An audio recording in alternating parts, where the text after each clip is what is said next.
Umkhuluncwane Hebhaz uthi lalela iba necombo yakho ka2026 bheka nje iyatholakala icombo yentelezi yezimanga ibiza 550 rand nje kuphela kanti icombo umavula kuvaliwe necombo laphana nje uhlanga lenhlanhla uyatholakala ngo500 rand kanti icombo bakithi yomsebenzi yona iyatholakala ngo1500 rand nje kuphela uphondo lenhlanhla nelokuvika izitha lona iyatholakala ngo5500 rand nje kuphela kanti ke ibhande lokuvika nokugqika lona iyatholakala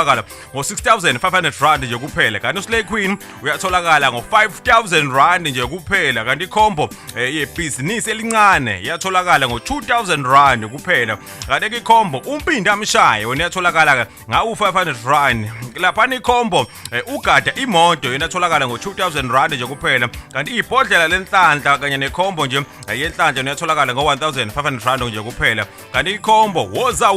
yona iyatholakala ngo1500 rand kuphela icombo yokubethela neyokucupha ke Nkosi yami nokuvika lapha izulu iyatholakala ngo3500 rand amahhovisi mabili likhona ihhovisi eliseThekwini lelinye liseGoli kodwa ngicela ukunika inombolo ke njengamanje ezokwazi ukuyifona ufuna ama direction akhona kala eThekwini bathe eDubane shalela inombolo njengamanje 079 710 81 20 ngicela ukuyiphinda 079 710 8120 kanti inombolo yaseGoli madoda yona iyatholakala ke lapha 011 333 0137 ngicela ukuyiphinda 011 333 0137 lapha nje eGoli #ekuphileni.